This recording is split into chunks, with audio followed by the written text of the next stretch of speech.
Hi, Sai. Hi, ma'am. Good morning. Good morning. Can we start? Yeah.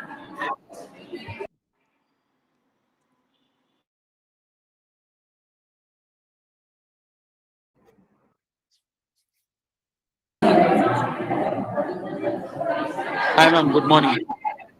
Good morning. Can we start? Yeah.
Good morning, everyone. A very warm welcome to each one of you to today's webinar, From Ideas to Impact Entrepreneurial Journey in Fashion, organized by the Department of Fashion Management Studies.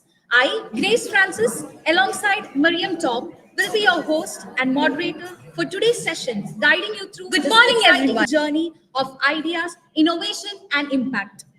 This session is not just a gathering of ideas, it is a celebration of creativity, innovation, entrepreneurship in fashion. And more importantly, it is part of a historic milestone 30 glorious years of national journey of fashion technology ideas, Chennai, and the 40-year journey of National Institute of Fashion Technology as an institution that has shaped the landscape of Indian fashion education. We have with us a wonderful lineup of speakers who will share their journeys of turning passion into enterprises, challenges into opportunities, and dreams into tangible impact. From building regenerative ecosystems to cross industry entrepreneurial ventures to inspiring stories of fashion startups, the next 2 hours us are sure to leave us enriched and inspired. On behalf of NIFT Chennai and the Department of Fashion Management Studies, I welcome our distinguished speakers, faculty, students, and all the participants joining us today. Thank you for being part of the celebration of innovation, fashion, and entrepreneurship. Let us begin this journey of ideas to impact. I now invite our esteemed faculty, Professor Dr. Ankamal Shanti Ma'am, Director of IT, to welcome our speakers for today's webinar and panel discussion. Ma'am, please.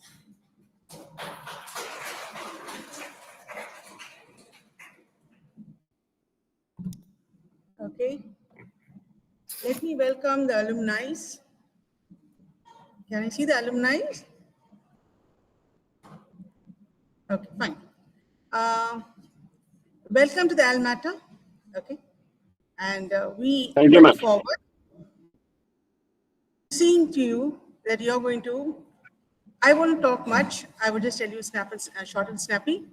Please let your juniors make them think louder, dream bigger. Okay. Give them the strategies by which they think they can get into the world of entrepreneurs, right? And I hope you'll bring out the spark in them, which is going to empower them. Got it? So with that, I would not reach much time.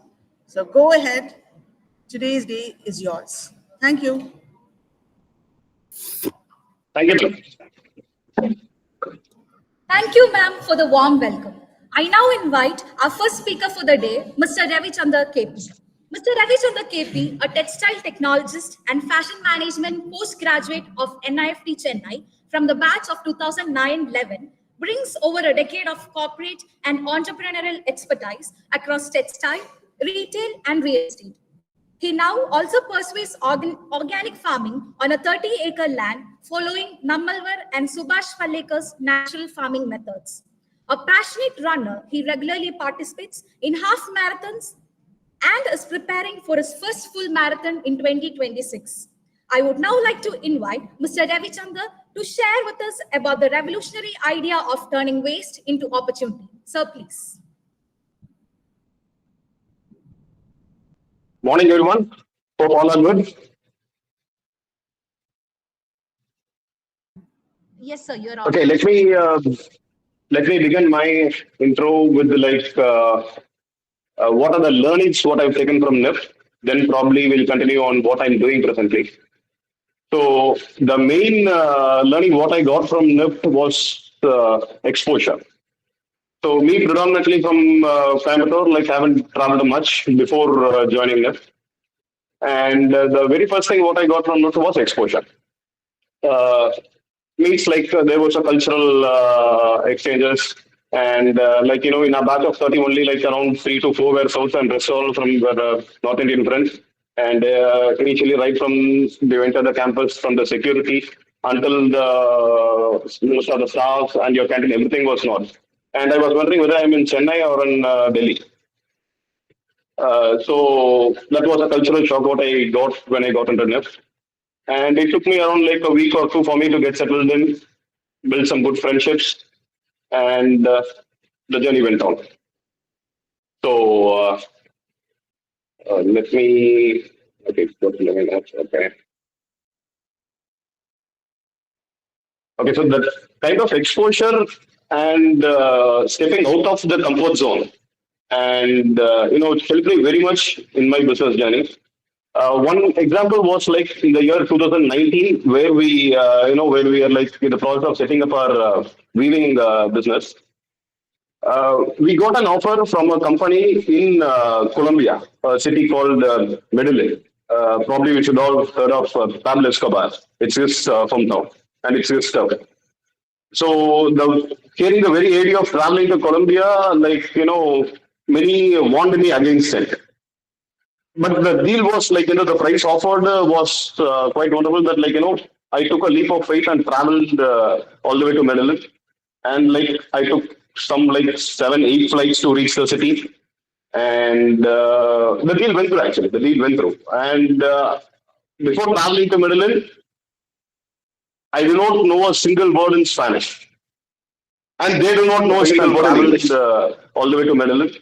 And we talked, we used Google Translate, this and that, like, and finally we settled upon a price. I stayed there for like a month or so, dismantled the machines, loaded up, and like, so what I'm referring to is the exposure what I got from NIFT, like, stepping out of the comfort zone, being in Chennai, but in the entry to NIFT, you get to Delhi. That kind of, difference what we had at that point of time.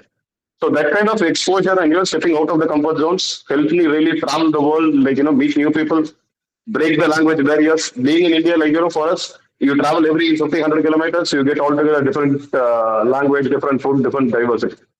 So that's our main strong point over here. That's one good thing what I've learned from that kind of exposure. NIFT was the beginning. So the few key lessons what I've learned in NIFT, one was market research. The market research term might sound basic, but it's actually the backbone of many successful businesses. My mentors in NIFT and in the industry taught me what marketing research exactly is and how to do it.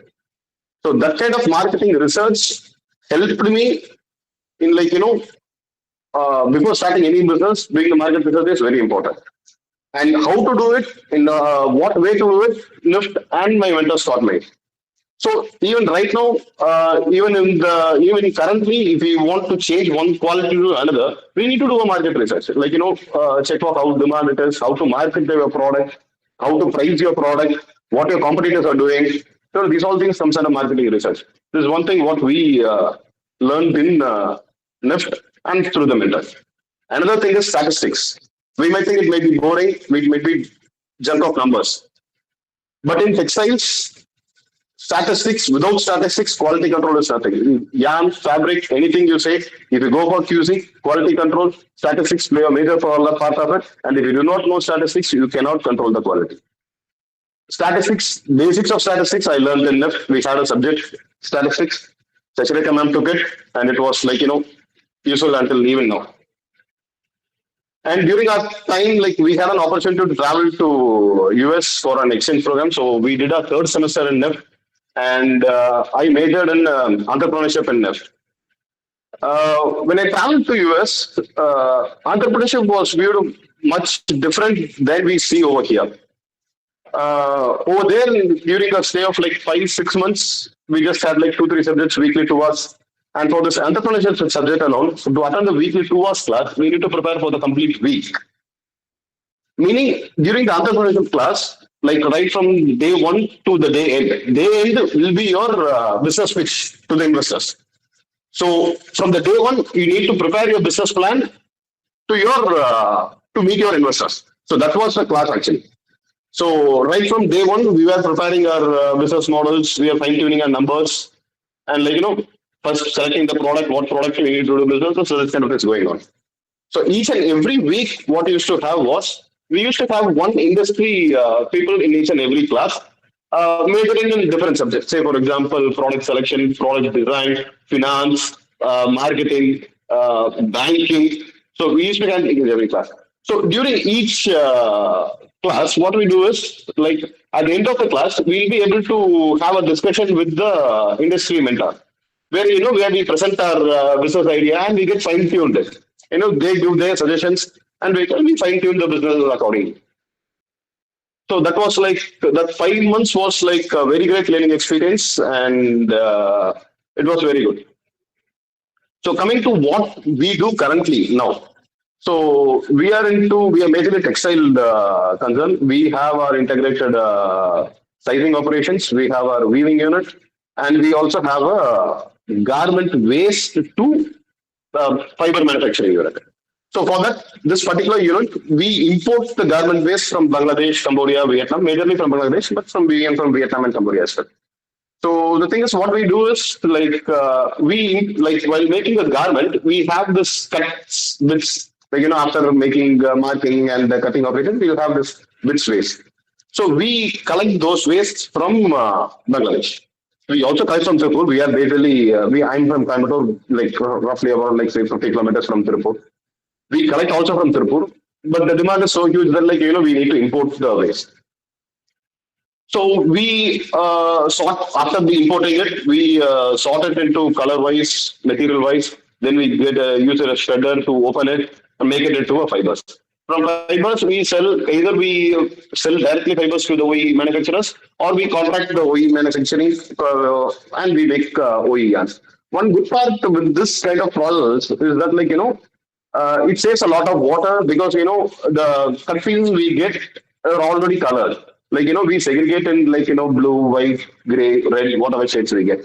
We segregate them. It's already since while stitching, old fabric is already dyed. So the bits what they get, it's already dyed. So the yarn you get is already dyed yarn.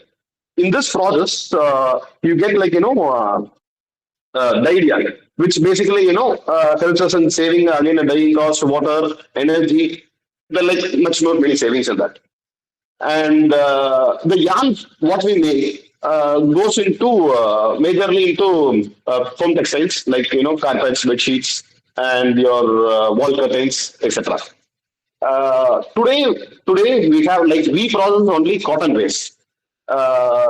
Today there is a technology to process even polyester, nylon, and other man-made filaments as well. Today in Karur, foam textile city, you should have heard of. In that place, there is a company which shreds plastic water bottles. Plastic water bottles they shred and make into t-shirts. So there is a technology, but its cost involved is huge, so that we haven't entered into that segment yet. Currently, we are doing it to only cotton alone. So I'm presenting you a SWOT analysis of the garment business. I mean, garment waste shredding business. Strength is that less water usage, eco-friendly, and it also gives us less dependency on the conventional cotton. Because if you are not getting this, you have to depend upon the cotton. So it also reduces the cotton dependency, and which has its own merits. Weakness, what I see is low education at the floor level. Because segregation at source is very much important in this business. Like we do at home, what we segregate into degradable and biodegradable waste. A similar thing is happening over here. Which you need to segregate into cotton, color wise, then man-made fibers into color wise. So that kind of segregation is very much over here. And that education at the floor, for the floor level people, it's a waste. It's a waste, that's it. And one of the weakness what I see is adaptation challenges. For this to segregate, hold it until you get a volume and then sell it, it's a challenge for the entrepreneurs, for the garment manufacturers as well. So those are the weaknesses what I see. Opportunities is that in China they make China is the leaders in processing this kind of waste. In China, they have more than 100 products they are making out of the recycled yarn.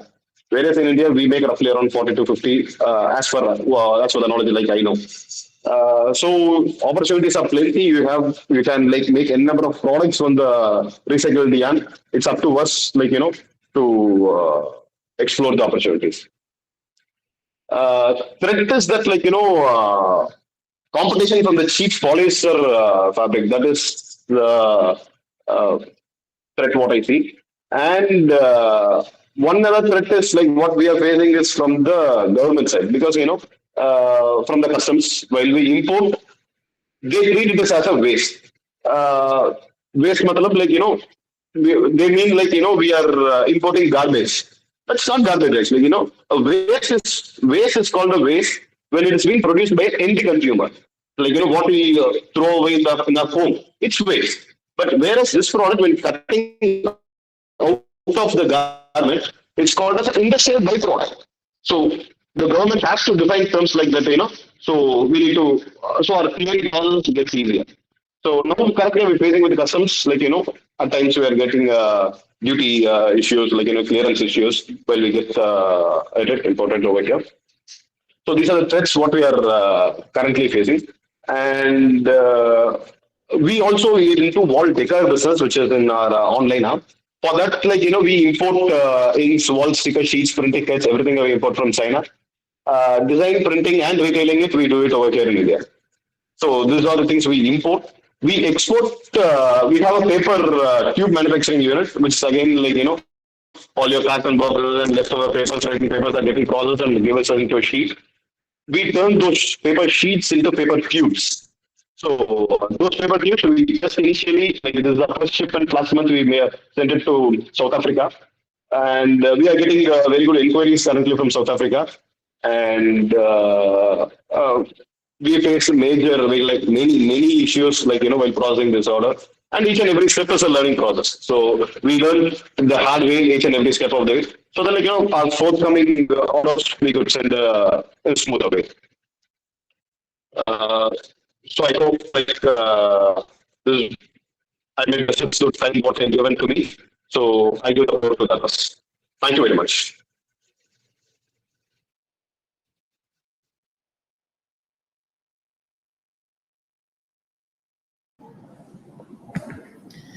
Thank you, Mr. Ravichander, for showing us how challenges like waste can be transformed into opportunities for innovation.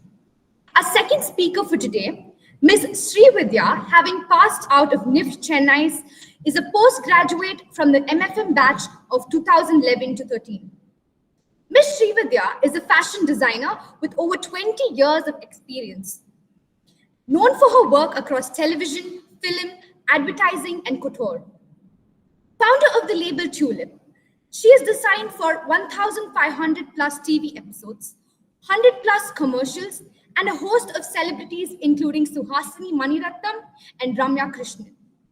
A pioneer in ballet and stage costumes in Chennai, she also launched Eco Good to promote sustainability and is now venturing into sportswear with Stride Sport, introducing exclusive gymnastic outfits for boys.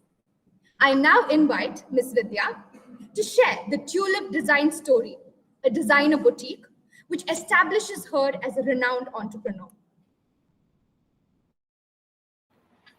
Thank you for that wonderful introduction. Good morning, everyone, and thank you for having me here.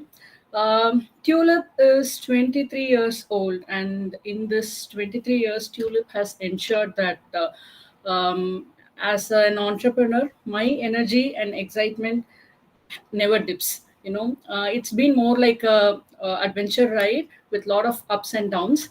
But at the end of every tunnel, what was waiting for me was a new opportunity or a new challenge or a new lesson to be learned. 2002, I started off as a freelance designer with an opportunity to design for a dance company that was performing in Gymkhana Club. Super excited I was because my very first project was for the very prestigious Gymkhana Club. Through this project came the next and the next, and by end of 2003, I realized that I needed a setup of my own workspace, my own team, because until then I was working from home and I was running from tailor to tailor to get the work done. So that's how in 2004 Tulip was born. Initially, my plan was to have a designer studio that will display my designs. Very soon, we had to adapt and include B2C services. And today, Tulip caters to B2C, B2B, and D2C. So the initial challenges were like, I was barely 22 years old, and making people believe that be it clients, they had the issue like, such a small girl, will she deliver on time, will she deliver quality output, was a concern. And the other challenge, the biggest challenge, was from the staffs, because everyone who came to work with me were elder to me, and they had this attitude of, small girl, we have been in industry for so long, you invest and you relax, we will take care of the business, kind of an attitude. And I had to tell them that it doesn't work that way, you will have to work my way. And initially there was a lot of labor turnaround, and because people had issues listening to such a small girl following instructions, her instructions. So eventually over time, with great difficulty, I kind of set up a small core team that was comfortable working with me, and I was comfortable working with them. So that's how Tulip was trying to stabilize initially. And 2005, Radan and Sun TV network noticed my presence and they approached me with an offer to design for a television show, Bangara the Bete, for their Kannada channel, Udaya TV. So that's how my journey into media started, and that's how my B2B started. I think after the first 2, 3 episodes itself, Radhika Sharad Kumar, she got to notice, and then she was pretty impressed with my work, and immediately she gave another language to design for another language, and then within a week, 10 days, they gave me all the 4 languages. This all the 4 languages of South India. It includes Tamil, Telugu, Kannada, and Malayalam, and topmost celebrities were hosting this program. Initially, they didn't. They were hesitating to give Tamil because it was doing very well in TRP, and it was the talk of the town exclusively for the costumes. And but the moment they gained that trust in me, and then they handed it over, that was, I think, my first accomplishment. Time to celebrate. Over a period of time, we have worked with a lot of celebrities, a lot of television shows. The initial challenges in this B2B was that my team was very small. That was an issue. And these kind of media works, they are like continuous work. They shoot in batches. So every batch, they have to complete so many episodes, and then they give a 3, 4 days break, and then the next batch starts. It's like that. So in between, there are absolutely no weekends, no holidays, nothing. Come what may, the show goes on. And so that's how it is. And sometimes what happens is they come in a very short notice. When the new batch of production starts, you get to know about it the previous night at around 8 o'clock, and next morning 7 o'clock is the shoot. So a lot of night works. When we are about to wind up for the day, they say, "Hey, hold on, we are on our way. We have a shoot tomorrow," and then we start working all over again. They were quite challenging, a lot of hard work. But when I look back, moments to cherish. So these are the challenge part of it. It definitely had a positive side. So I was closely working with a lot of celebrities, and this brought me to the limelight with a lot of media coverage. A lot of magazines had my articles featured, and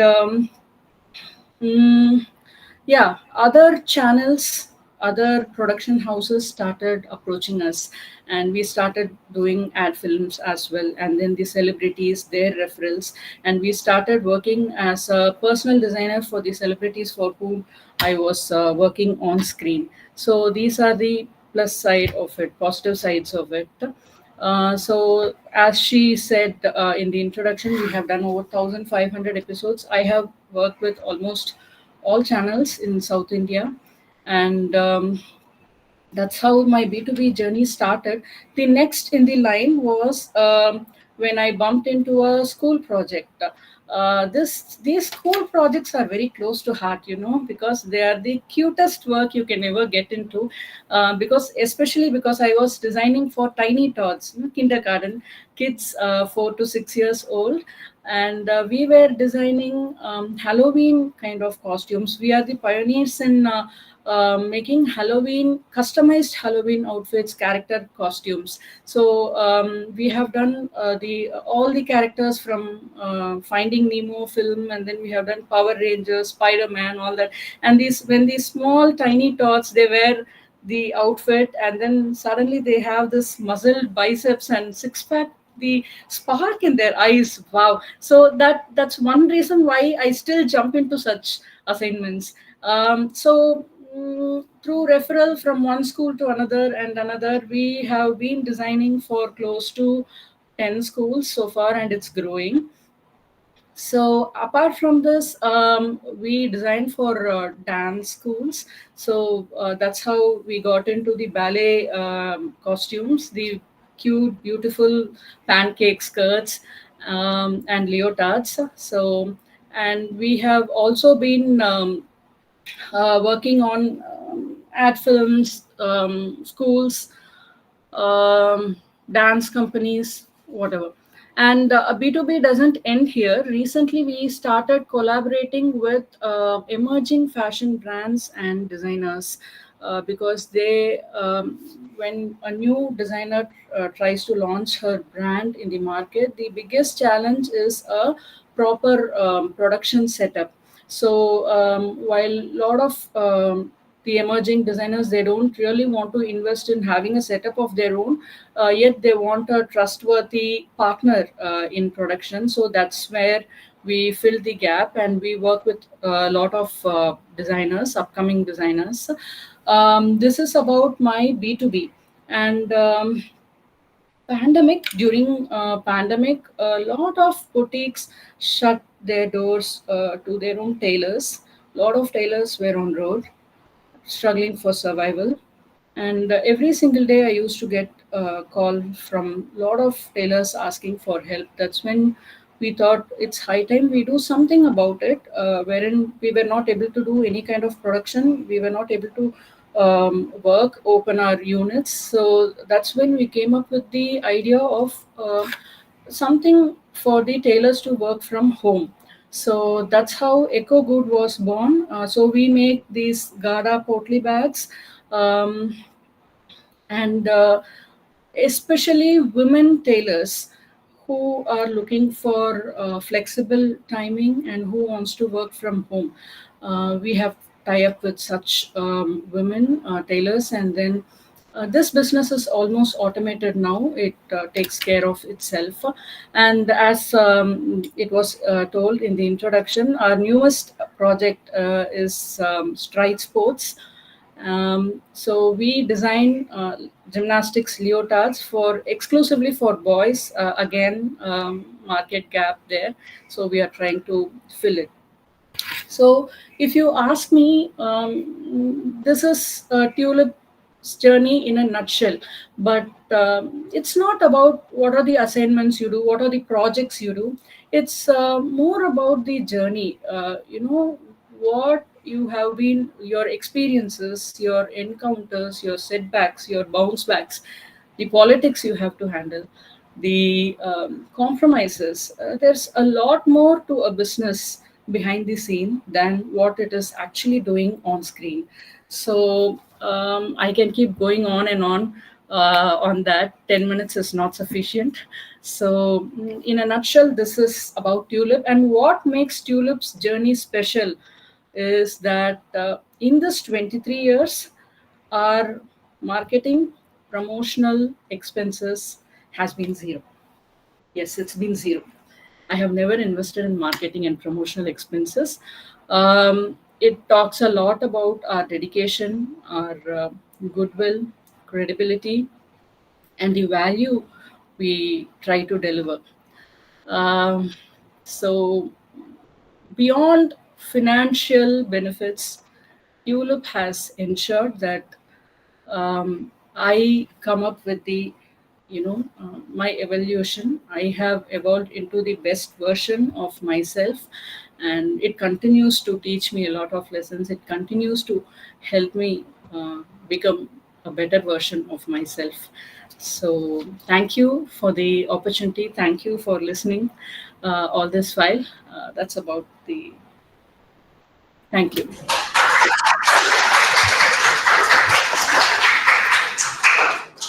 Thank you, Ms. Srividya, for sharing your inspiring journey and giving us a glimpse of realities of fashion entrepreneurship. Our third speaker for the day, Mr. Tejaswi, an alumni from the MFM batch of 2016-18. Tejaswi is a strategic and creative product leader with over 8 years of experience across fashion, retail, e-commerce, and sustainable brands. Being a graduate of T. John College, Bengaluru, and National Institute of Fashion Technology, Chennai, Tejaswi has co-founded sustainable ventures like IO and Blank and launched Santoin, a women's custom clothing brand. With a passion for regenerative apparel ecosystems, Tejaswi combines research, teaching, and entrepreneurship to reimagine India's textile heritage. I would like to now invite Mr. Tejasvi to share with us a brief experience of building regenerative apparel ecosystem. Sir, please. Hi, good morning, everyone. Thank you for having me here. Uh, yeah, I think coming back to the journey, where it started as all the place where you people are sitting. I think it all started there as I think each and every subject, each and every assignment, whatever the topic it is, like I think it started from there. Like it's a time where we like I was like the challenge, whatever the topic, no example, strategic or marketing, like whatever the assignment, how do we ensure the practical nuances? Maybe like okay, each and you people pick up any brand, maybe Indian terrain, or you for each and every assignment, they like it's all about okay, it's something, the data which is already there in the internet, something okay, we take, we copy, we paste, and we do okay, we don't look up the practical aspects, what is happening. It's not the curiosity, uh, the the other side of the industry, how it works. Like it's the journey of mine. It's all started there, like uh, where the curiosity of like what is happening. Okay, instead of just doing the assignment, like okay, what is trying to understand what is the practical nuances which is on the other side, which is not there in the internet, which as the data. So it's all started there, like where each and every project and assignment started as a design, maybe like thinking of okay, our own perspective. Maybe if it is a brand, okay, what are the marketing strategy we think it works, or maybe if it is a brand, how does the product go to market strategy works out? How does a product fit into different marketplaces based on the demography? Like all the basic research. I think the major journey started from the assignments, which led to start a brand. We started the brand in the internship and the graduation project. I think like even Gautam is here, so it's all like we initially the assignment which has turned into the project, and project which has turned into a brand. So the initial, the I Excuse think me, sir. during the yeah. Yes, sorry to interrupt. Actually, there seems to be some disturbance from your end. So, could you please try disconnecting your earphones to see if you can be a little more louder, because it's not audible to the rest of the class. Okay, just a minute.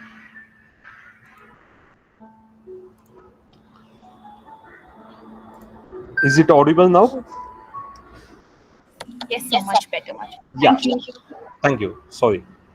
So the journey, like during the college itself, the internship, I think when we started the initial, the easy thing to start was something okay, a t-shirt, okay, something okay in t-shirt. What is the something the market which is not there during the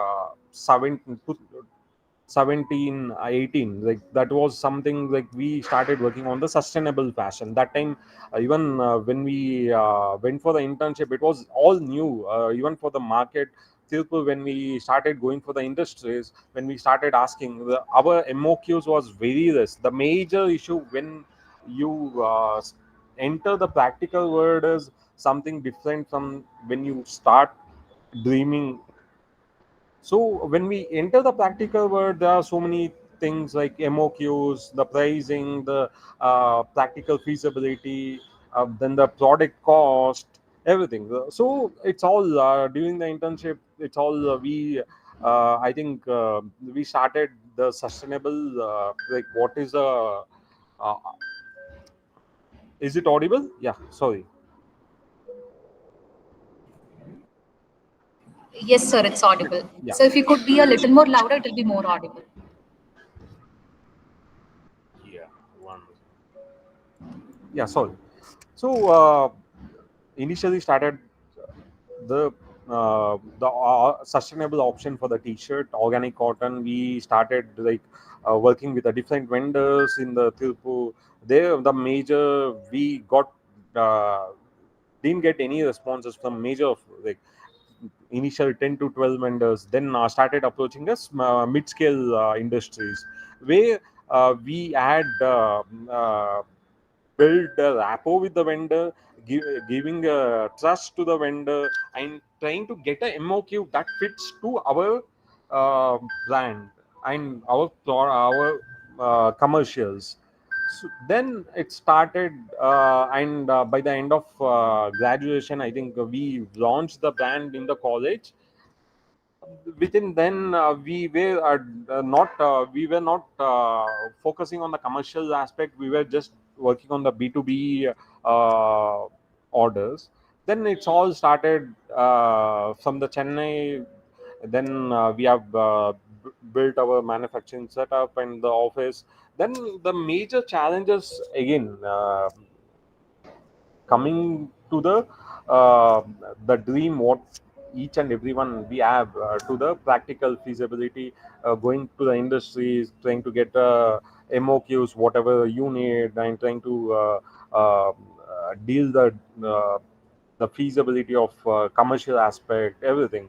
Then once we started the B2B, it's all it was doing good, and we wanted to have a different product strategy to cater to the different market, where we started uh, blank with different product strategy, having a minimal basics for the consumer.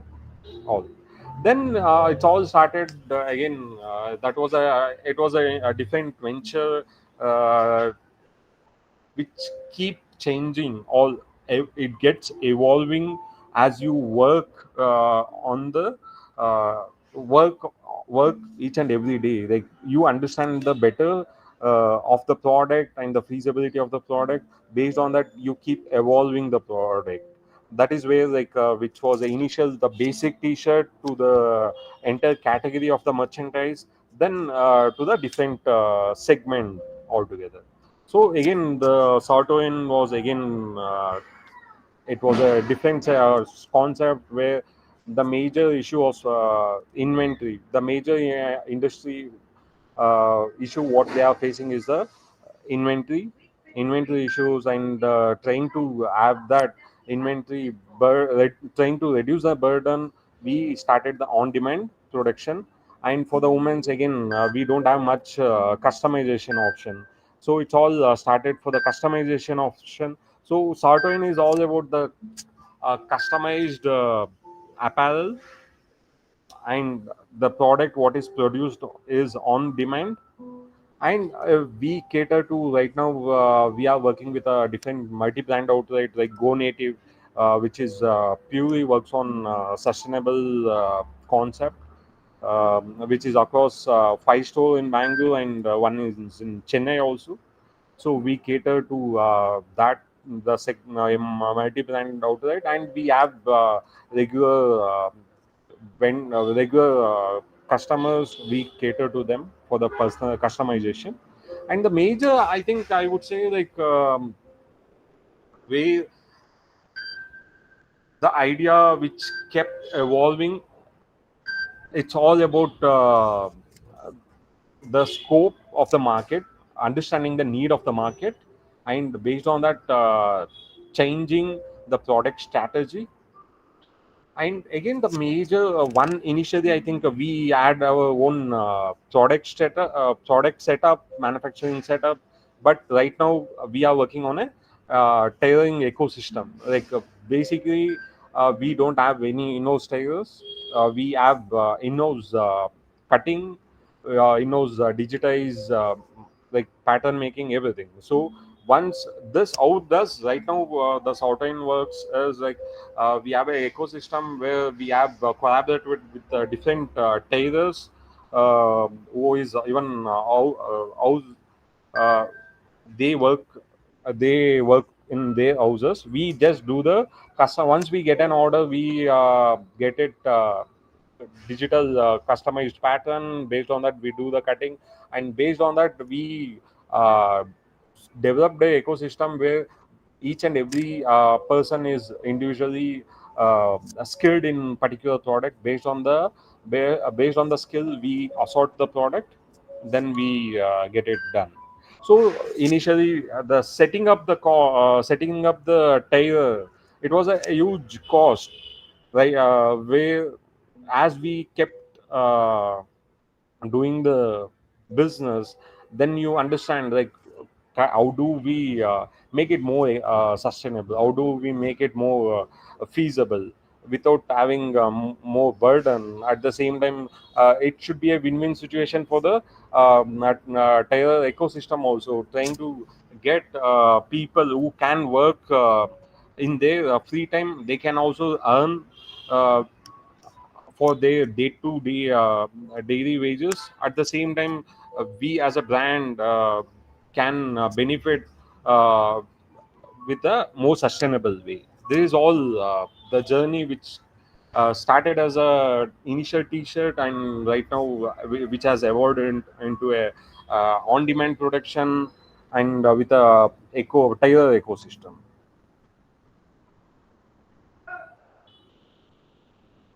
I think yeah, I think it sums up the entire journey. Thank you. Thank you, Mr. Tejaswi, for highlighting the importance of building sustainable and regenerative apparel ecosystems. Our fourth speaker for today, Mr. Sai Gautam, is a proud alumni from the MFM batch of 2016-18. He is a first-generation leader with diverse experience across retail, automobiles, fashion, sustainability, and lifestyle. His entrepreneurial journey spans ventures like MG Motors dealerships, TVS Experience Centers, the bespoke menswear label Philocally, the multi-designer store Elements, and the sustainable fashion brand Blank Earth. Recognized with multiple awards for business excellence, he continues to drive ventures that merge innovation, consumer experience, and conscious practices.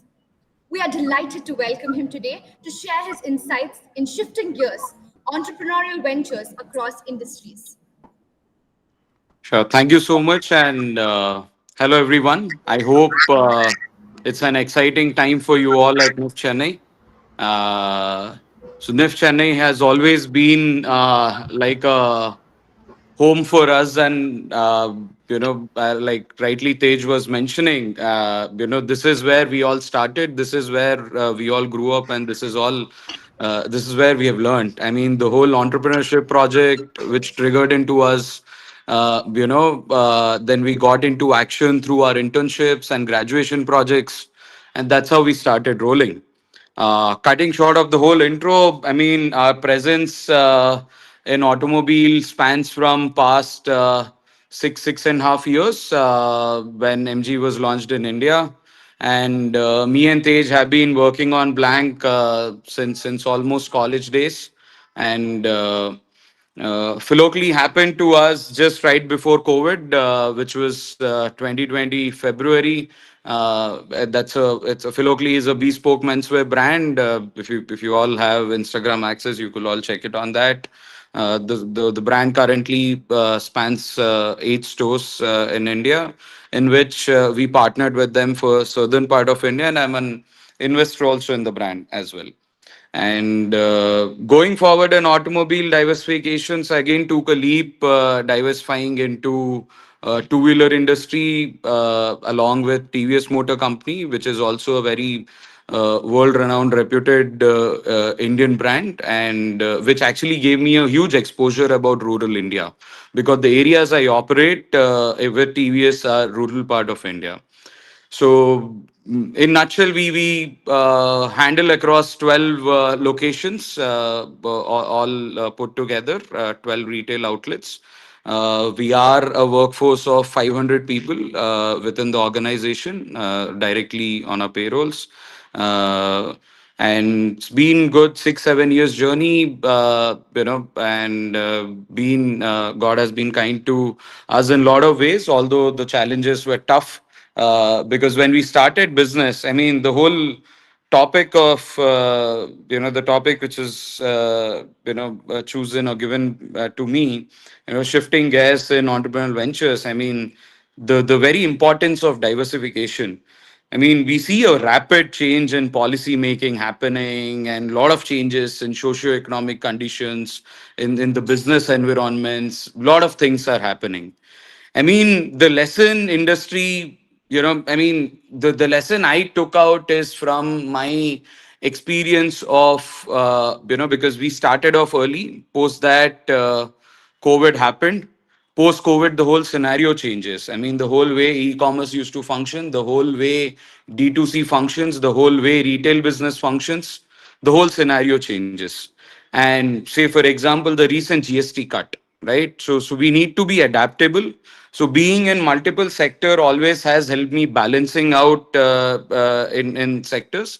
In short, diversification for me was a clear understanding of long-term survival, and and it also has a lot of benefits towards it. I mean, the benefits of venturing into multiple streams, not always, but major times has been useful in integrating cross industry synergies, as well as involving multiple revenue streams, because most of the time, say for example, both the brands I deal with in automobile extensively are into EV adoption.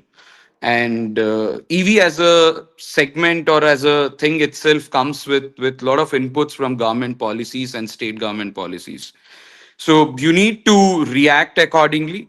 And and one more advantage and the benefit of venturing into multiple industries is growing your presence, and you get expansion opportunities because you work in different territories.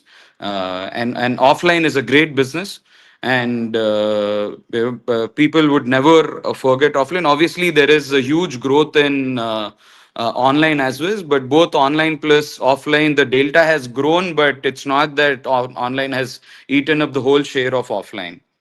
I mean, still, like innovation, what I feel is innovation from one industry could spark creativity in another, right? Say, for example, my experience of bespoke clothing in Philocly would have helped me in securing the whole recent MG Select channel, which is a premium brand channel in Hyderabad, wherein the brand specially focuses on experience and storytelling, right? So you could integrate between your industries, but at the same time not forgetting to create that strong foundation which becomes your core business, like a tree, and from there you branch it into multiple branches which can go into any direction, right? And you be persistent on it.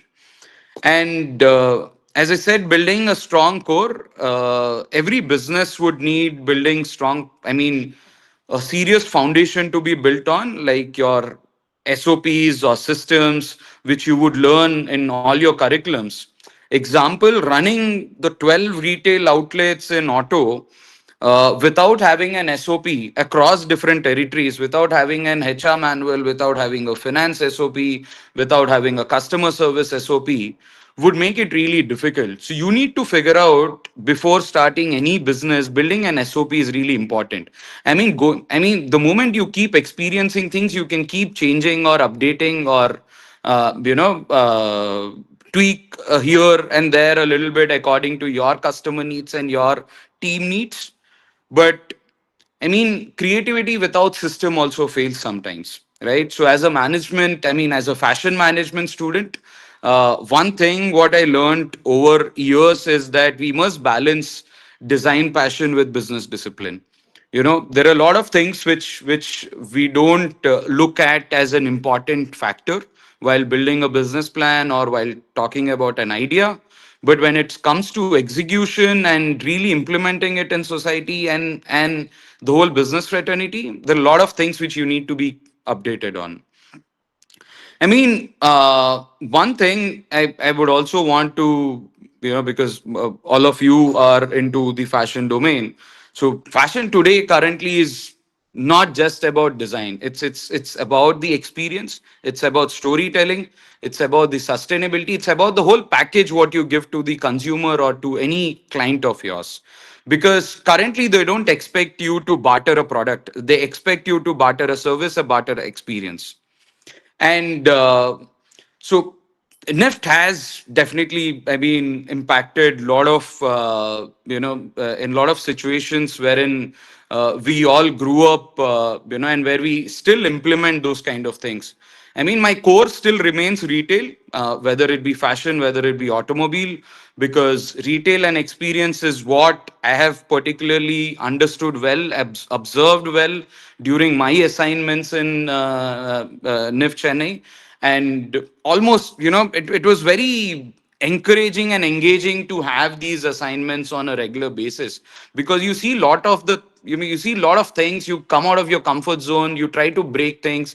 I mean, a lot of times we have also done jugaad. We have also done, here and there things to come out of that last minute situations. But we have always tried to secure that position to satisfy satisfy the juries or the projects responsibly.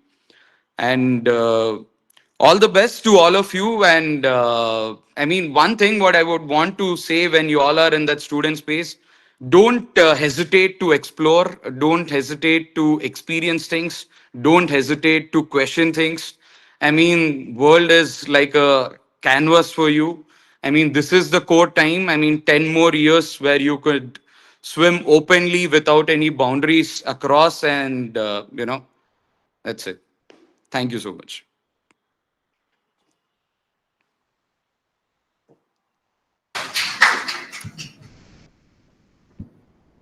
Thank you, Mr. Sai Gautam, for broadening our perspective on how entrepreneurial spirit can thrive across industries. Our final speaker for today's webinar is Mr. Pulkit. Mr. Pulkit is an NIFT postgraduate from the MFM batch of 2019-2021. He began his career with Calvin Klein and Tommy Hilfiger, converting his internship into a pre-placement offer.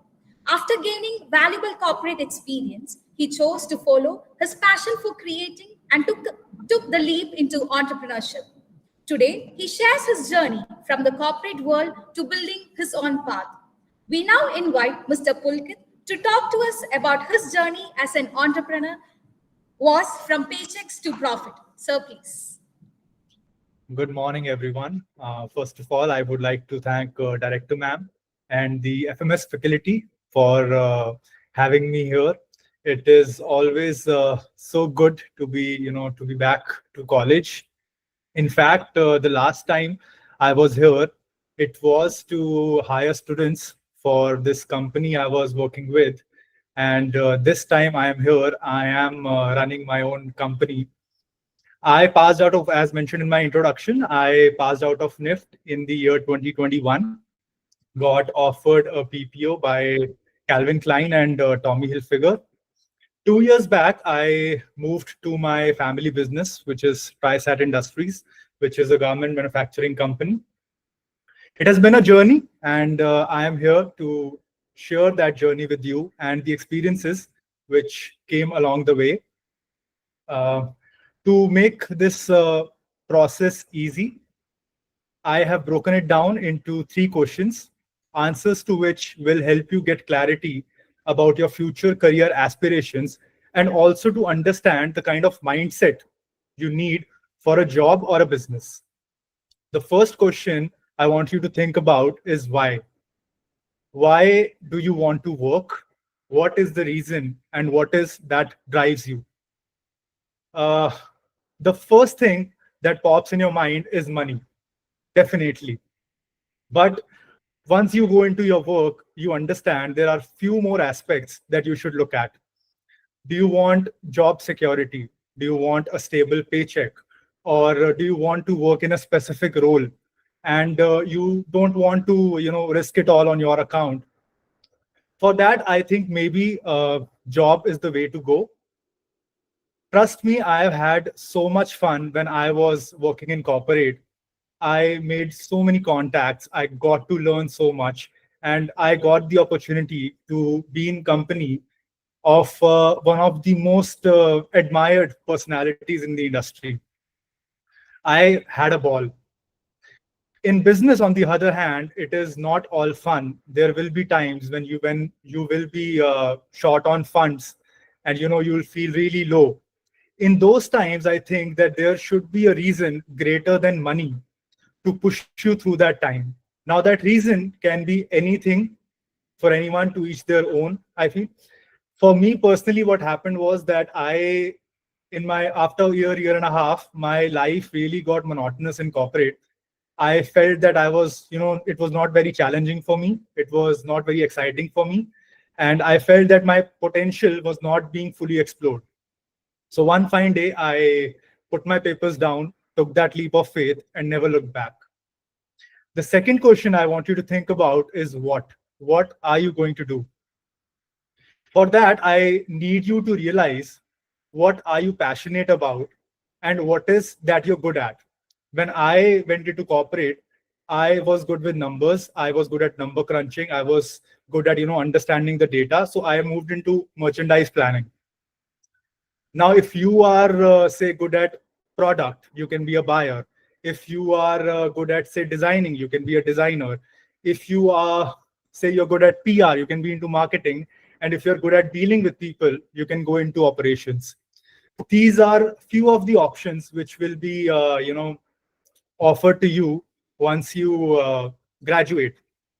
In business, I think you need to be really realistic, logical, and informed about what kind of venture are you planning to enter. You need to think about few things, right? You need to think about what kind of market exists for your venture. What is the competition you're looking at? What is the target audience?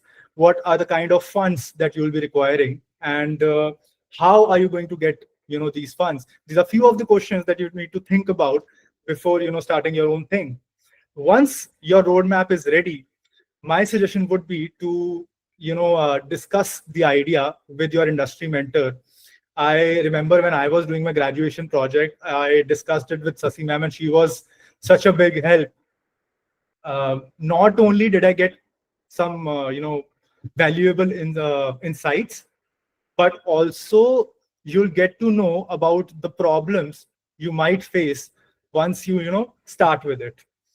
Once the plan is good, the action plan is ready, and you're good to go, get ready for the hustle, because there will be occasions when you will be wearing multiple hats. I am the HR, PR, production manager, supervisor, the accounts guy, and also the fire brigade for my company, because I just keep putting out fires. The next thing I want you to think about is how. How are you going to do this? Once your why is sorted and your what is sorted, how are you going to work on your action plan?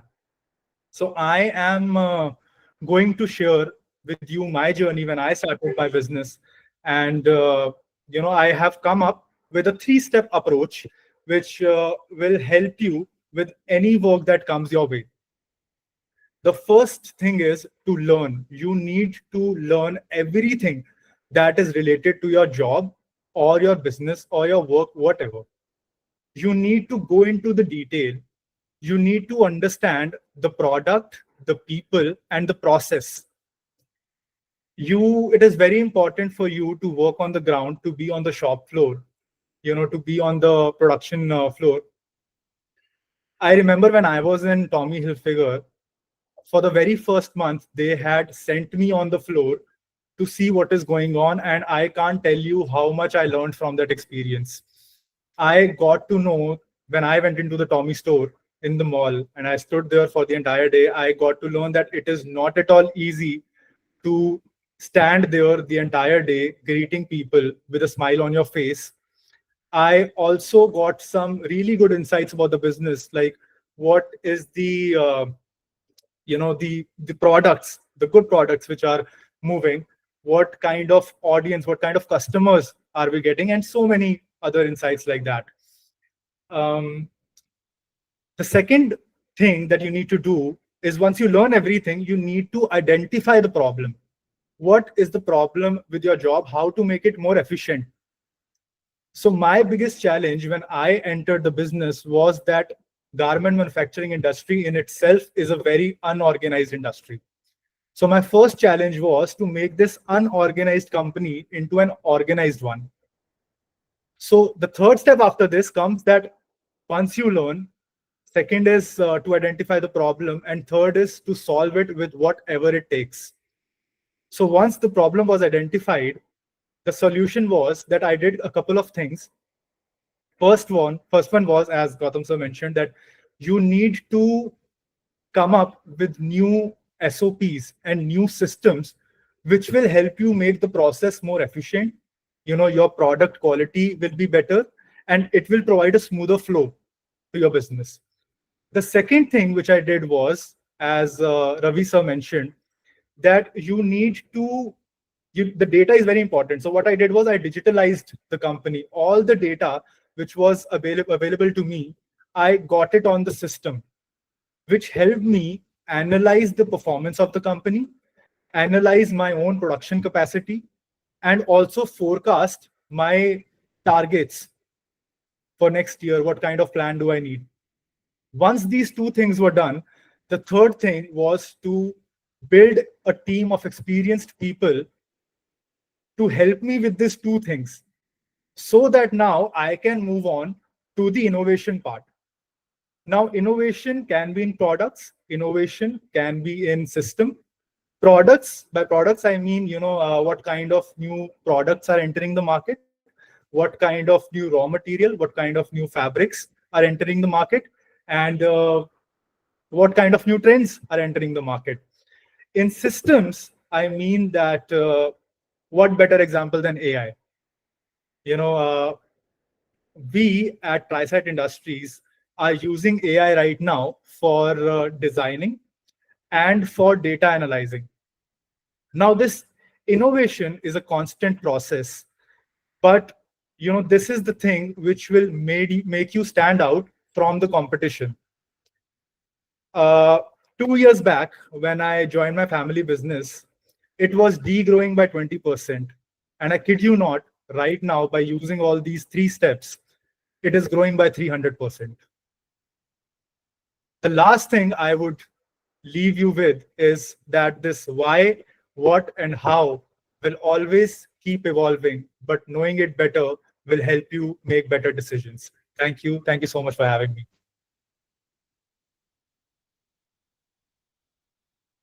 I hope I was audible.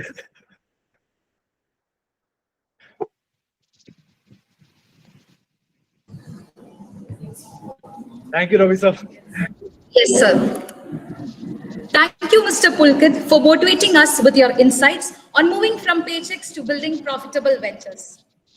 Now, we will move on to one of the most awaited segments of today's webinar, the panel discussion. I would now like to invite Mariam to take over the moderator for the engaging session. Thank you, Grace. To begin with the panel discussion, I'd like to start with our first speaker, Mr. Ravi Chander. You spoke earlier about turning waste into opportunity, which is so relevant in the sustainability-driven industry of today. Could you share with us a deeper insight on what are the challenges and opportunities in importing raw materials and textile waste for sustainability?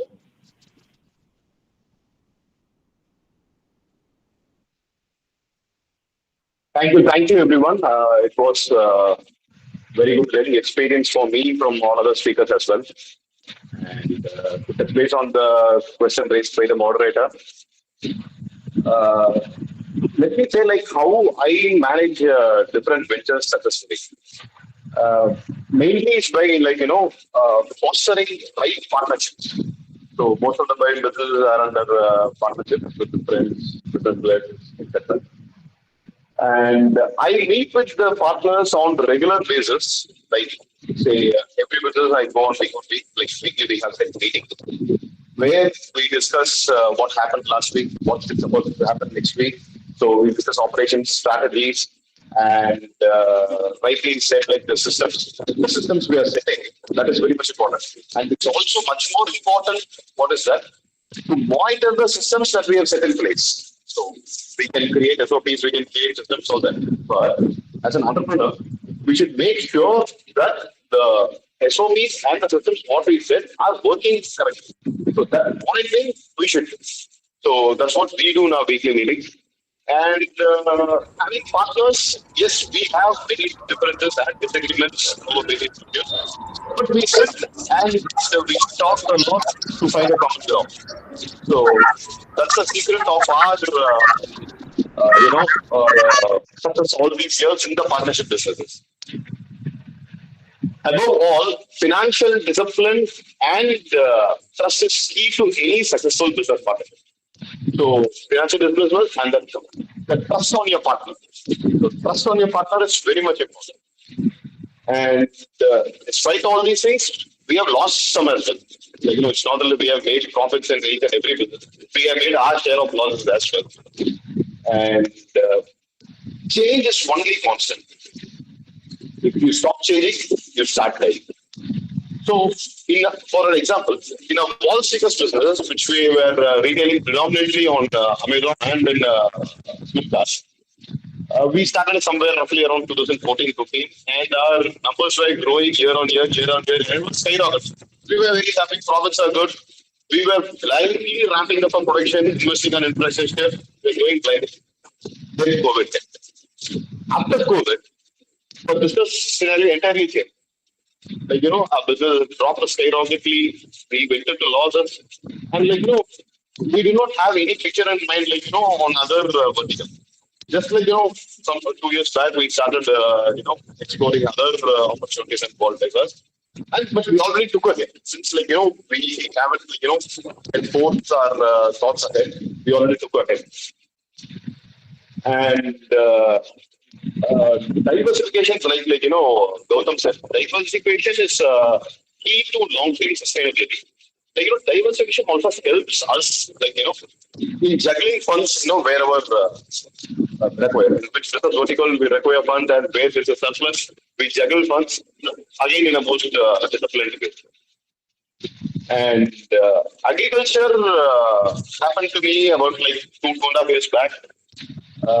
Where when me being physically active and very disciplined reading, I got a heart attack. And stunt has been faced for me about 2.5 years back. And also thinking I was doing all good, being physically active. I've been running for last 10 years, doing 10K runs, 5K runs regularly, and now I'm doing 21K runs, half marathons, I purple marathon. Being so physically active, and I got hurt. And I was wondering why. So I was thinking why, and suddenly, pollution. Pollution is the root cause for major diseases these days. The air we breathe, the water we drink, the food we eat, everything is polluted. Even in the sizing industry, we burn around, say, 10 tons of food waste, for a boiler. We waste, we burn everything. We burn to keep a boiler going. And that is a sort of pollution that we create. So I thought, we are 24/7 non-stop, we are polluting the air. So what is that we are doing? We should do something in return. So that's when, I thought, convinced my parents, to buy a lot of land, we bought. And, I'm personally involved in all the planting trees, at least we should do something back to the nature. So that's the only point of, me doing agriculture. In a farm, we do with zero external inputs and, planting trees in wherever possible. And coming to the question, challenges in the industries, the challenges in importing, one thing is the policy changes happening quite often these days. And we should be able to adapt. We should be able to adaptability is the key. Whenever the policy changes happen, we should be able to adapt. And our business, the brick and mortar business, it's not so adaptable. You have a fixed manufacturing setup, you have a factory, you have machines, you have a team. You have a team trained to do a specific set of jobs. Changing all together suddenly is a difficult process. So that is the main key challenge what we did, like, changing to the trends, like, with the most difficult aspect, what we did. But again, what I say, if you do not change, you start dying. So that's where, like, you need to balance. Thank you for the time given, and I wish the very best to all the juniors. Thank you. So, Mr. Ravichandran, thank you so much. This is a very good advice to adapt to the challenges that come our way. That's the main way of, tackling any problem. Moving ahead, I'd now like to bring in Ms. Srividya R, who shared her inspiring journey of establishing Tulip Design.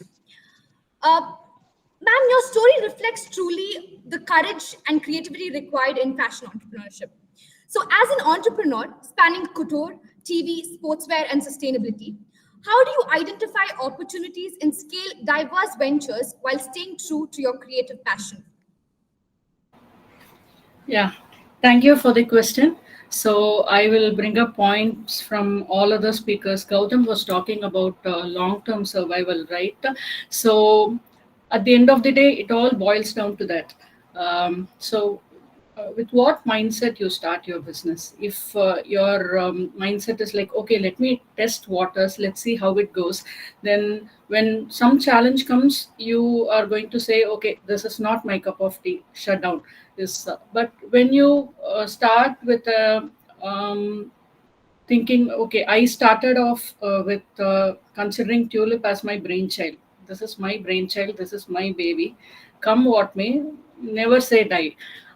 So shutting down is not an option. So what next? So how do you survive when situations are not going the way you planned it? So that was one reason. Pulkit was talking about challenges. He was telling his corporate job was not challenging enough. As designers, we tend to get bored very easily. You need that creative challenge for to keep going. Creativity keeps you alive for designers. So that was another reason. So I was always looking for something very exciting, something that was challenging my creativity. So the school projects, the ballet outfits, the leotards. When we started making leotards, I absolutely had no idea how to make them.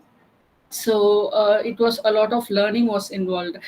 Similarly with Halloween outfits, a lot of learning was involved before I got into it. So all these challenges was they sounded exciting. So wherever I found a new challenge, I kind of went and grabbed it. The other very interesting reason is if you look at any boutiques or units that work in my style, generally boutiques have a peak season, a low season, but surprisingly Tulip doesn't have that. It is busy all through the year. So we have planned it in a way that festive season, and then we are busy. Immediately after festive season, school season starts, and then immediately after that the B2B production starts. So it's like that. So you keep going through the year. There is no dull moment at Tulip. So that was very important for me, having come from I'm the first gen entrepreneur in my family. So we don't come up with big balances of operational capital. So we had to keep it going. So that was the most important reason. I kept looking for this survival instinct, kept me going. And when you closely listen to your clients, when you closely listen to your market, when you are observing the market, you get to see gaps. That's how Stride Sport was born. So we found a gap in availability of gymnastics leotards for boys. Girls market is flooded as usual. So that's how we got into the Stride Sport. So listening and trying to capture the trying to fill the gaps in the market, survival instinct, and the trying to look for something challenging. All these, I think, keeps us going. Thank you.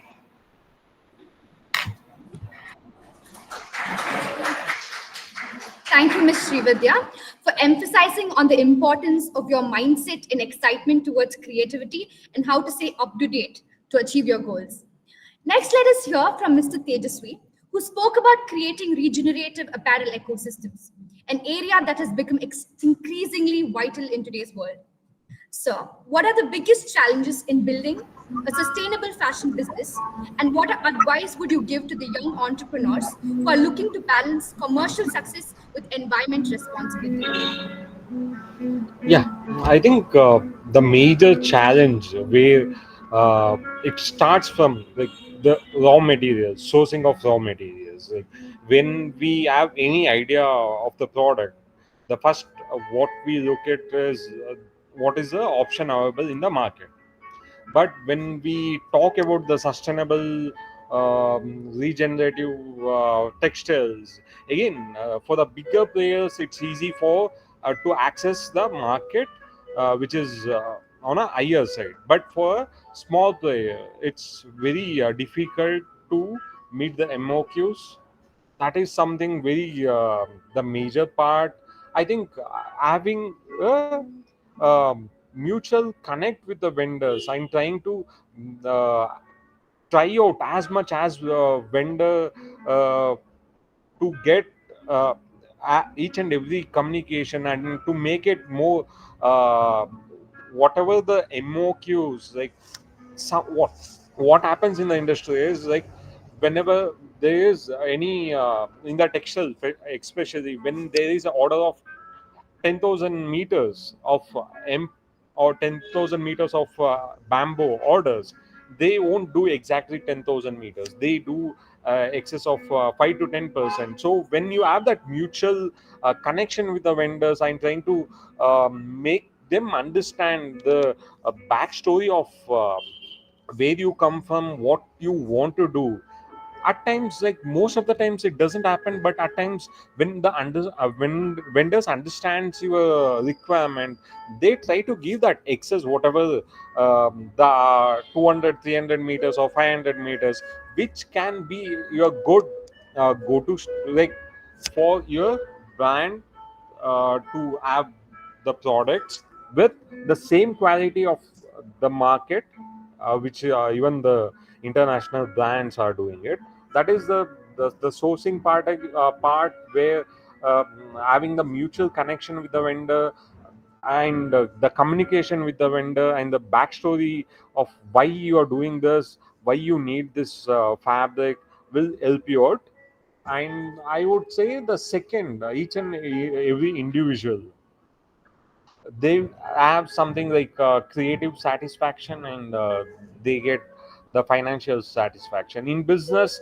Balancing this two is one of the key factor where if you go into creative satisfaction, at the end of the day you can't survive. That is where you need to balance both the things at the same time. I think we need to have that look for the curiosity, what is happening in and around you, what is happening in the market, and to change based on the need of the consumer. End of the day, like we need to be on a survival mode. At the same time, you need to portray the story.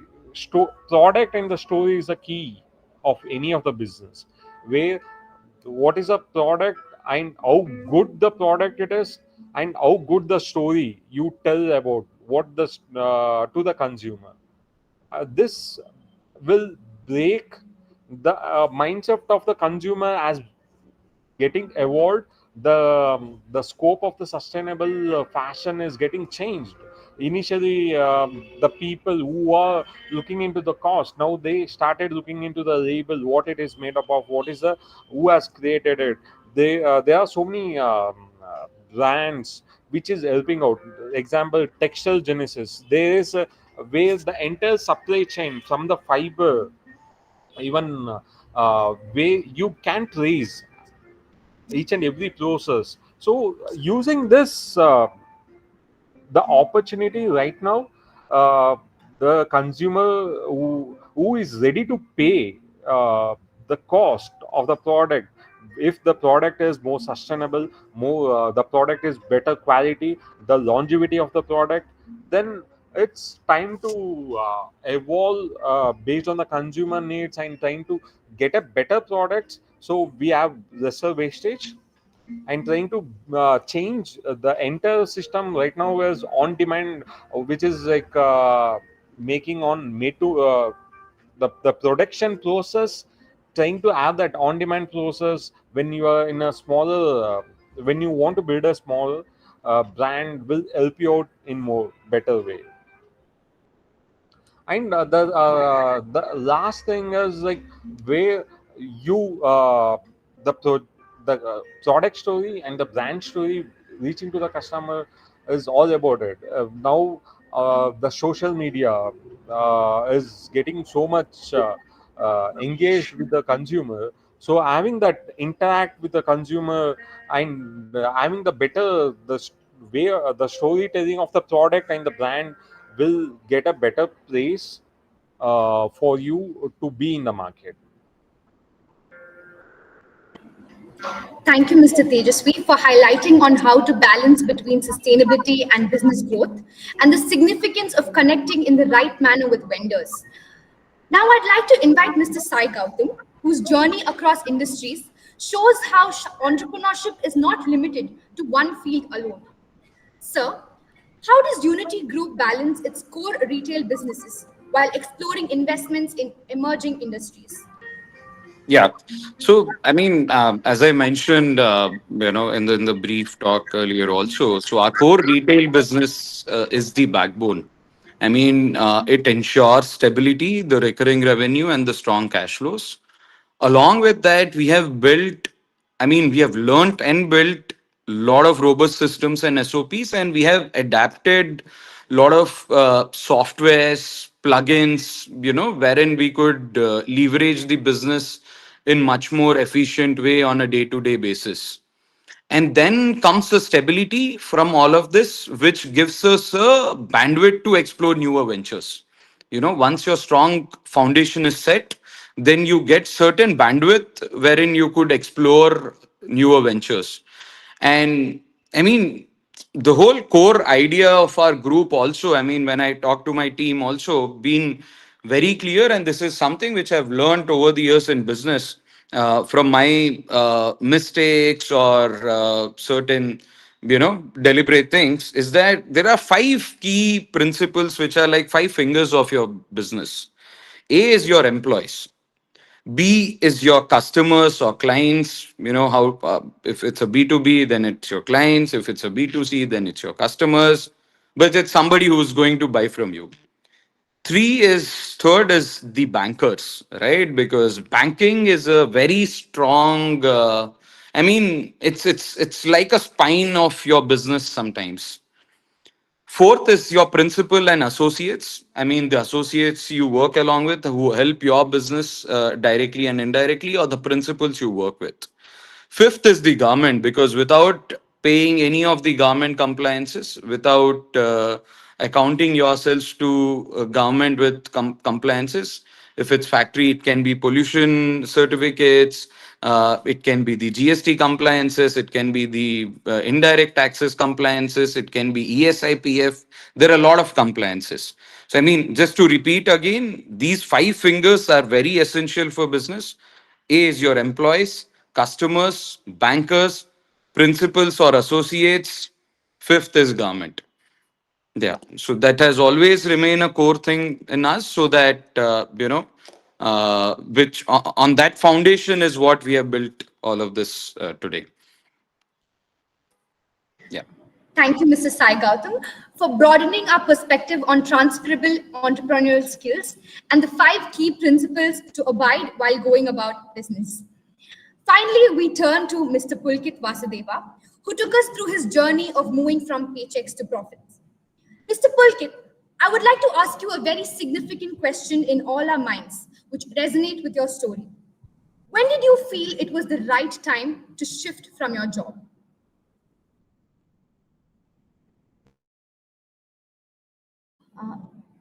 Sir, I request you to unmute. My bad. So you need to figure out a couple of things. That is when you realize that, as I mentioned, what is your why? Why do you want to do it? Is it just out of frustration, or do you really are passionate about the idea? it is when you have maybe a little money or funds saved, because trust me, in the beginning years of the business, you're going to be short on funds for maybe months or years.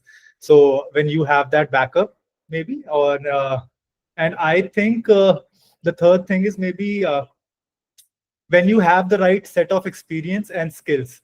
Because when I was in corporate, I got to learn a lot about how retail works, what are the systems, and how they manage it. So that really came in handy when I was running my own thing.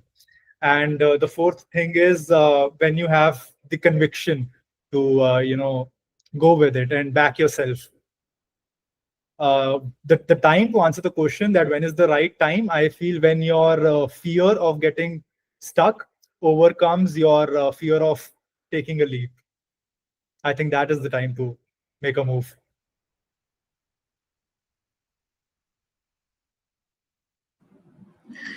Thank you so much, Mr. Pulkit, for those motivating insights on the right time, on taking a leap, on in entrepreneurship.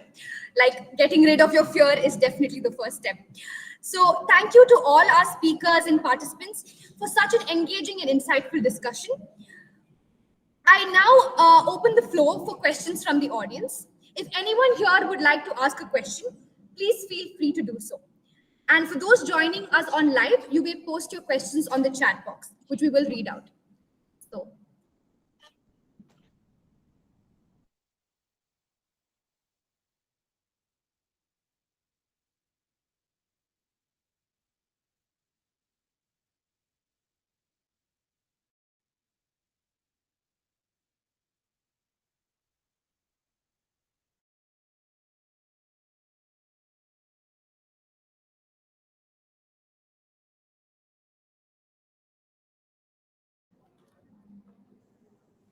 No questions means nothing has gone into it or everything is clear, which is most highly unlikely.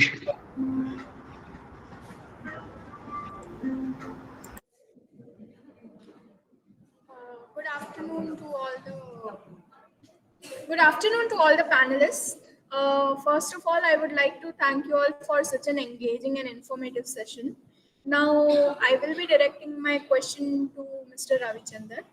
So, as management students, we are constantly looking to expand our, scope of learning and everything, right? You have worked across textiles, garment waste, retail, real estate, and even organic farming. How do you decide which opportunities you focus on, and how do you manage so many different ventures at once? So, yeah. Yes, ma'am. Thank you. Thank you for your question. See, managing everything is all in your heads. Like, it's how you dedicate and devote your time to each and every businesses. So it's either you get up from the bed at 4 a.m. or 10 a.m. It's up to you. So 4 a.m., 10 a.m., you have like roughly about 6-7 hours in your hand where you can manage 2-3 businesses in that time. So time boxing is everything, man. Time boxing is everything. So you dedicate and devote your time, like, to each and every business. And it works well. It works well. Like, the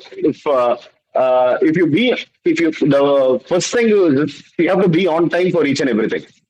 Like, if you start being on time, the others will automatically be on time.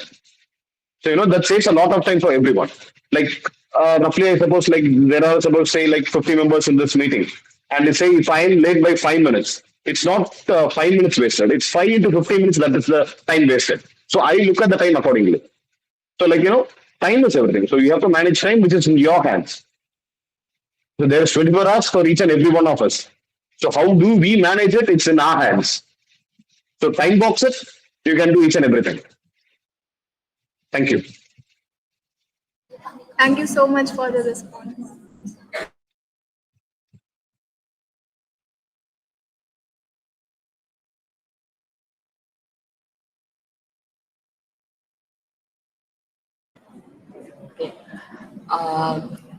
Good afternoon to all the panelists. Thank you so much for taking your time and joining this session and enlightening us with so much of your knowledge. So my question is to Mr. Tejashvi, sir.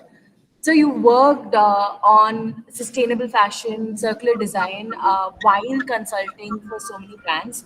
As a student that's interested in this field, we'd love to know how you turn sustainable ideas into real business. Oh, again, I would say that comes into two things. One is the product, one is the process. The sustainability, like how do you turn the idea into a product, and whether the process is sustainable. So to do two things, one is you need to get for the product, you need to have the whatever the sourcing and the ideation of the product. You need to plan it out in well advance, and the again it evolves with the design. How do you design the product? Again, now as talking about the circular fashion, now it's not just the product reaching the customer. Even after once the product reaches to the customer, how do you take care of the product as a brand? How do you provide a services of repairing the product? How do you get back the product if the customer is no longer using it? How do you use the product and uh, make a new product out of it? How do you recycle it? It's all about, it's a loop which you evolves around the two things, product and the process, which you need to take care of it. One, it's a difficult in terms of the initial the raw material sourcing, because maybe right now, if you as a student, if you want to source something, organic cotton or bamboo or something very different fiber you don't have in the market. So how do you reach out the vendors? How do you reach out the right person? And how do you get the initial material is all about that. And how do you design? How do you turn that material into a product? And what is the process you are using it? It's all about that. How do you manage that product and the process? I hope it's clear. Yes, thank you. Thank you so much for that, sir. Thank you Yeah. so much.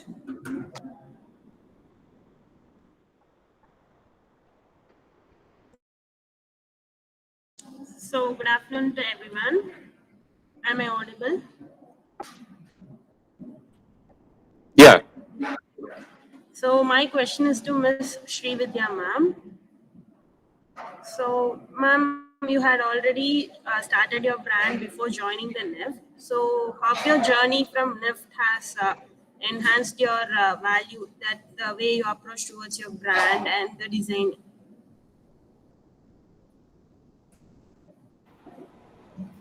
Yeah. Thank you for the question. I hope I'm audible. So yes, it made a world of difference.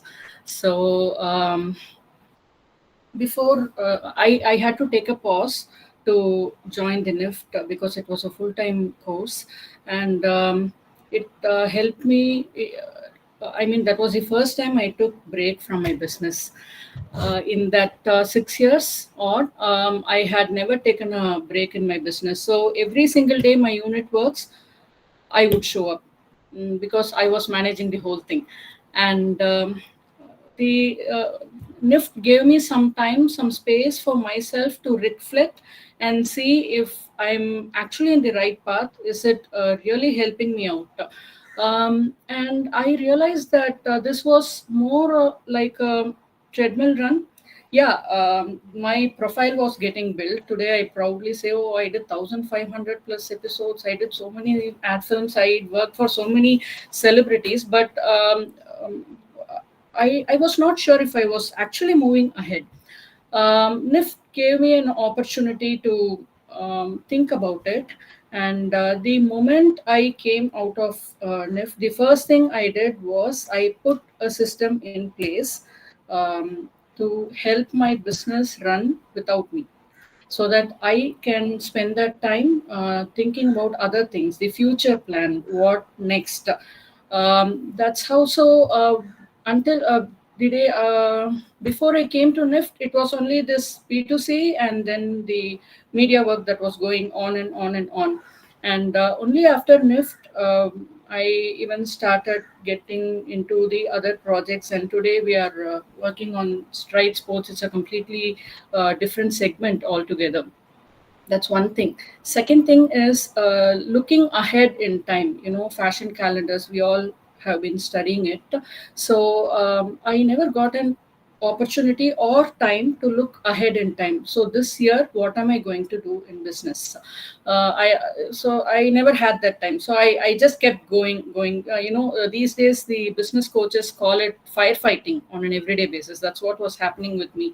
So today, it's no more like that. I plan well ahead. When we start the year, we already plan like what and how we are going to grow Tulip.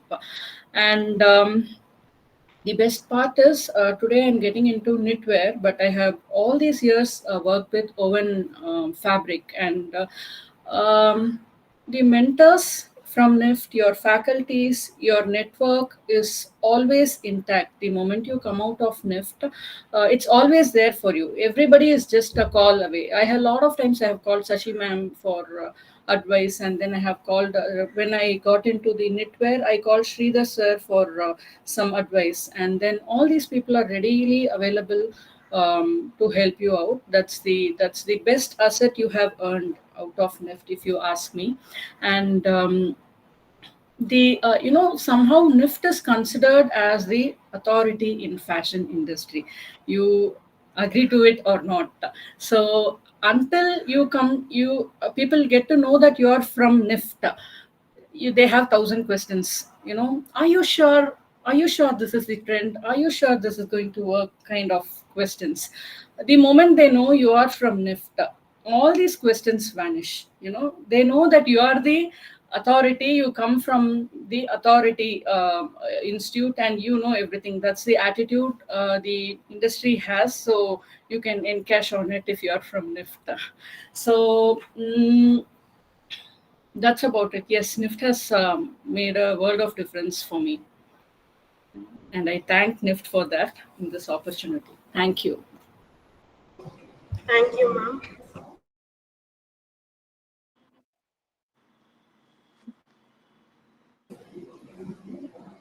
Good afternoon to one and all present here.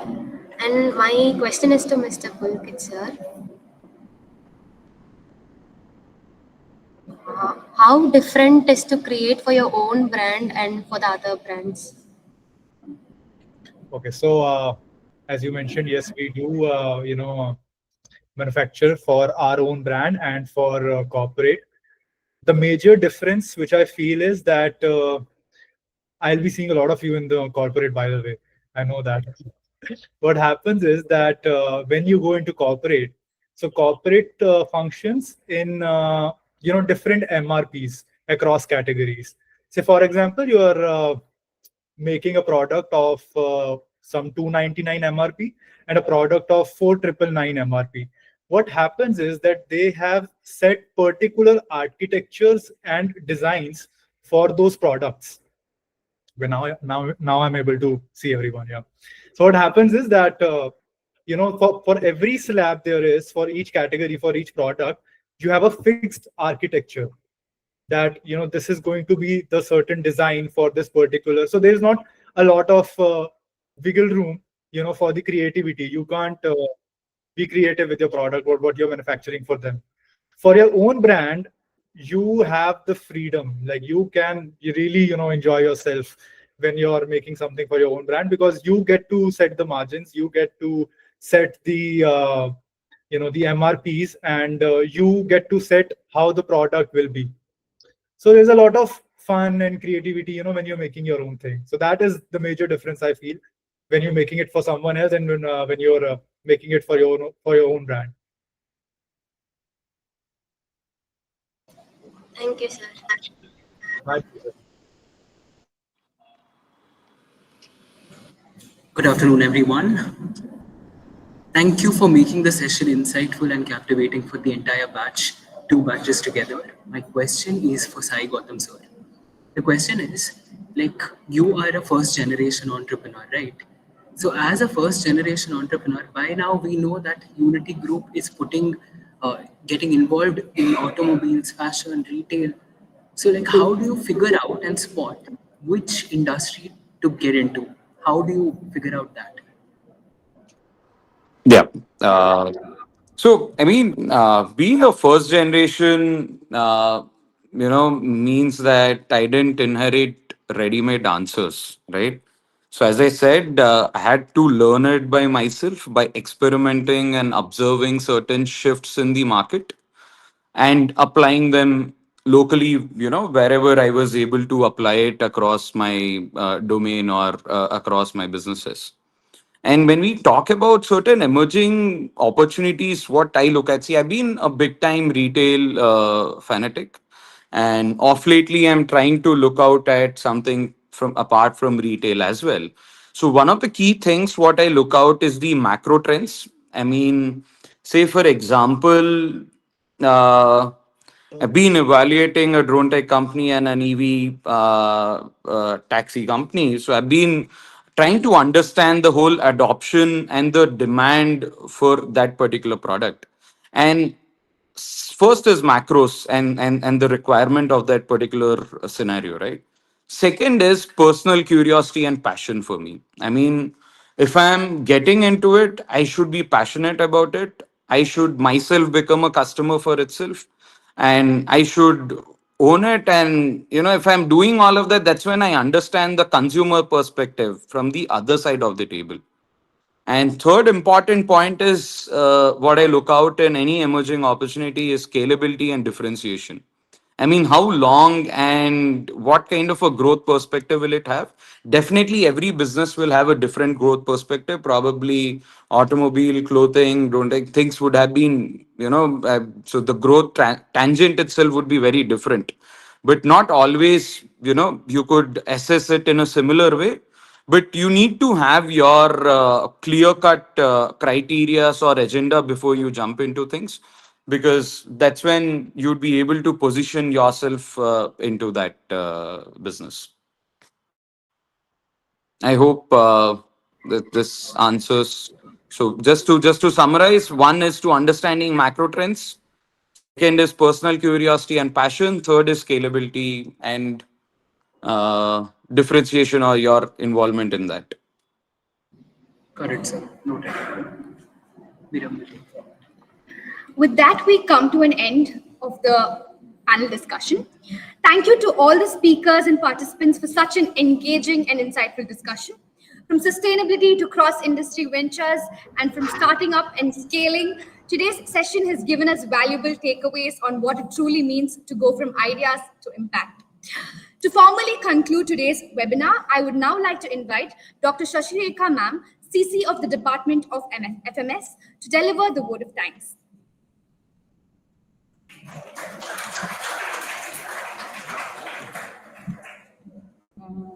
Good afternoon, all. It's a proud moment for you, for me, as a teacher, to thank all my students. And since I have joined in 2009, Ravi was my first batch. We have, because both of us, the batch and Shashireka, was new to NIFT. So obviously, it was a different relationship what we have. Since then he is very serious, and then that's how he has goals, and then he is so that is why where he is. And one more thing which I feel is I'm proud is when I called everyone, maybe they would know immediately. They said anytime. So that is the answer. That is the moment which, as a teacher, I felt very good. I should thank all of them. I think Sai, without knowing or without, I tried to explain that it is going to be a webinar. I told him, Sai, I asked him whether are you available on 29th. Immediately he said, Ma'am, I have blocked, I'll travel. So that is how, where my students are. I'm very proud, and I'm very, very, privileged to thank you once, from the other side. I know each one of you or each one of them have a personal touch with us. So that is why I think when Srividya told we are available at any point of time, that is where they can call us anytime, and we are also calling them for any internship or GP. So that is how the relationship we maintain. Coming to the entrepreneurial journey of Sai and Tej, I mean, they have did all their assignments with the name Chutney Fashions, where all the jury members know about their assignments, because from the assignment one, starting from fashion business research, they did all their assignments towards that. Then later on it evolved, and then now they are in a different brands or different positions they are. And then coming to Pulkit, I'm so proud, Pulkit, when you were talking about or when you're talking very organized way, because I have seen the Pulkit in a different way. Very fun-loving, and we had a very fun boy. When we are very angry also, he'll make and come, so don't worry. That's how where he's like. But now, very organized and then very formal speech. When I hear from you, I am very happy to see that, Pulkit. I wish, or we all wish, that they all should come here and have a live session, but because of positive time and then your semester, we were not able to do that. So thank you once again for all of you for being with us and then making this event very grand success. Thank you so much. Then I would like to thank our director, joint director, and then CAC, and the faculty members, Thank you. Staff members for making this event. I would like to say, instead of 4 pillars, 6 pillars for this event, all 6 of them were in front. I think only 2 of you met. One is Miriam and then Grace. Other than that, there are 4 members. I think you have it in the group. They were technically supporting or designing. Since I have asked the volunteers to organize this program, all 6 of them, day 1, they have divided. You could see we have started at 11 o'clock. We are going to complete it exactly at 1 o'clock. That is how the meticulous planning, all that credits to these kids. I wish the juniors should take it up and then do further activities. Either whoever is going to be the CC, you can take up the call and then you can do all such kind of activities. Grace, Rohit, Miriam, Tanusha, Roshni, and then Raji. So all of them, because you should know their names also.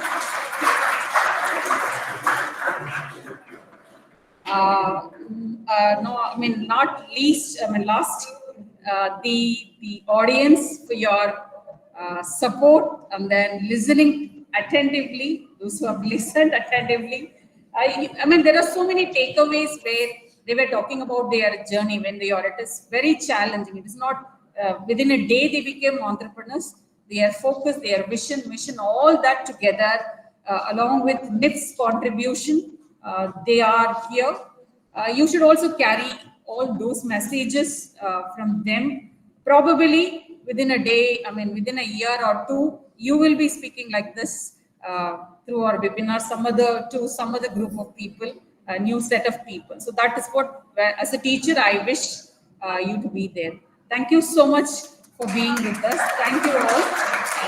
Thank you. Thank you.